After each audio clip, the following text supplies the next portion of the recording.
AIMIM के प्रमुख असदुद्दीन ओवैसी ने पहलगाम हमले पर पाकिस्तानी क्रिकेटर शाहिद अफरीदी की टिप्पणी पर करारा जवाब दिया है। उन्होंने साफ कह दिया है कि ऐसे लोगों का नाम मेरे सामने मत लीजिए। उन्होंने अफरीदी को जोकर तक कह डाला। शाहिद अफरीदी ने पहलगाम की घटना के लिए भारत को जिम्मेदार ठहराया था। उसने आरोप लगाया कि भारत खुद आतंकवाद को अंजाम देता है और फिर पाकिस्तान पर दोष मढ़ देता है। इस पर ओवैसी ने क्या प्रतिक्रिया दी है, आगे क्या कहा है, जरा सुनिए। ने ऐसा स्टेटमेंट किया है, भारत खुद ही अपने लोगों को मारता है और फिर बाद में हमारे ऊपर नाम लेता है। कौन है जी इन्हें? शहीद अफरीदी। कौन है इन्हें? नाटक है क्या ये? छोड़ो ना, तुम क्या जोकरों का नाम ले रहे मेरे सामने, छोड़ो ना इन लोगों को। वहीं हैदराबाद के सांसद ने पाकिस्तान को फाइनेंशियल एक्शन टास्क फोर्स यानी FATF की ग्रे लिस्ट में दोबारा शामिल करने की मांग उठाई है। उन्होंने मीडिया से बातचीत करते हुए ये कहा। उन्होंने दावा किया है कि पाकिस्तान अवैध धन से आतंकवाद को वित्त पोषण दे रहा है। सुनिए उन्होंने इस पर आगे क्या कहा पाकिस्तान को लेकर। डिमांड ये है कि पाकिस्तान को फिर से FATF की ग्रे लिस्ट में लाना जरूरी है। फाइनेंशियल एक्शन टास्क फोर्स में उनको ग्रे लिस्ट में लाए। ग्रे लिस्ट में लाए तो उनको ये देखिए, इलीगल पैसों से फाइनेंस करे टेररिज्म ये लोग।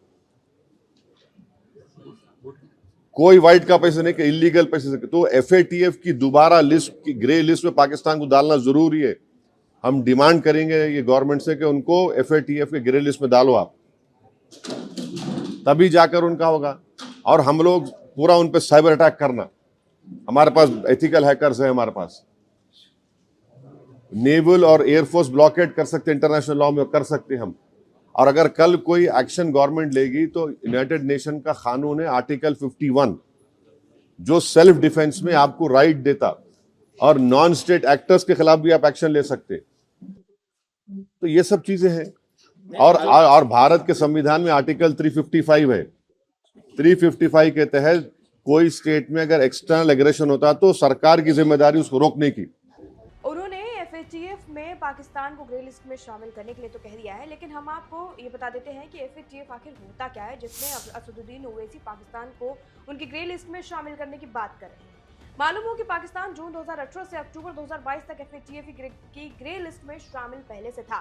फाइनेंशियल एक्शन टास्क फोर्स एक अंतर्राष्ट्रीय संगठन है जो मनी लॉन्ड्रिंग और आतंकवादी वित्त पोषण से निपटने के लिए जिम्मेदार है। ये उन देशों की ब्लैक लिस्ट और ग्रे लिस्ट बनाए रखते हैं जो पर्याप्त सुरक्षा उपाय लागू करने में असफल रहते हैं। 22 अप्रैल को पहलगाम में आतंकी हमले में 26 लोग मारे गए थे, भारतीय मासूम मारे गए थे। 2019 के पुलवामा हमले के बाद घाटी में ये सबसे घातक और सबसे बड़े हमलों में से एक है, जिसमें 40 CRPF जवान शहीद भी हुए थे।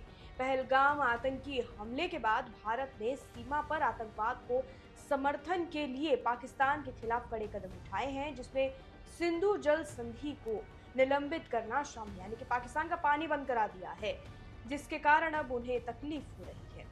फिलहाल असदुद्दीन ओवैसी के इस टिप्पणी पर आपकी राय कमेंट सेक्शन में लेकर हमें जरूर बताइएगा। बाकी जानकारी के लिए और अपडेट के लिए देश दुनिया से जुड़ी सभी खबरों के लिए जुड़े रहिए और देखते रहिए लोकमत हिंदी।